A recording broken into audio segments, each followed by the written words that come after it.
Daniel, a single father in his mid-30s, lived paycheck to paycheck, working 2 part-time jobs while raising his 7-year-old daughter, Lily. Life hadn't been kind to him. After his wife passed away, bills piled up, and he constantly worried about how to give Lily a better future. Despite his struggles, Daniel never let his daughter see his pain. He would always smile, cook her favorite meals, and read bedtime stories, even if he was exhausted. One late evening, on his way home from work, Daniel walked past the old bridge that overlooked the city. The wind was cold, the night unusually quiet, until he noticed a figure standing dangerously close to the edge. A young woman, no older than 20, tears streaming down her face, leaned over the railing as if ready to let go of everything. Without hesitation, Daniel rushed forward. "Don't jump," he pleaded, grabbing her wrist. His voice was steady but filled with compassion. "Whatever you're carrying, it's not worth ending your life." She resisted at first, sobbing, but Daniel held on firmly. His strength and sincerity eventually pulled her back to safety. The girl collapsed into his arms, trembling. She said her name was Emily, and that no one would care if she disappeared.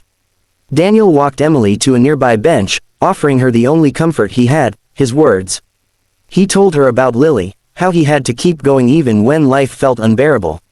"If I give up," he said softly, "my daughter loses her whole world." Sometimes, living isn't for ourselves, but for those who love us more than we realize.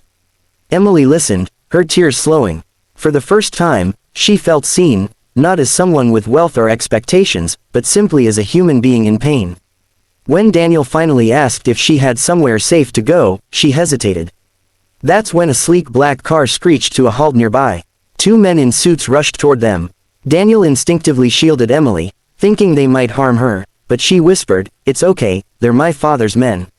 Moments later, a tall man in an expensive coat appeared, her father, Richard Hayes, one of the city's most powerful millionaires. His face showed both relief and anger. "Emily, we've been looking everywhere for you." Daniel was stunned. The girl he just saved, the fragile soul on the bridge, was a millionaire's daughter. Richard thanked Daniel, but his tone was stiff, as if gratitude was beneath him. Daniel simply nodded, ready to leave, but Emily clung to his arm. "Please, don't go. He's the only one who made me feel like my life matters."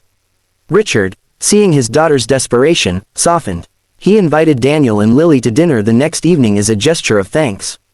At first Daniel refused. He didn't want pity, but Emily insisted. That dinner became the beginning of an unlikely bond. Emily, with Daniel's words echoing in her heart, sought therapy and began healing. She also grew close to Lily, who adored her like an older sister.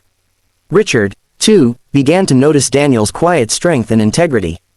Unlike the people who surrounded him for wealth, Daniel was genuine. Over time, Daniel's act of compassion not only saved Emily's life but also bridged 2 worlds, the struggling father who had little but love, and the wealthy family who had everything but peace.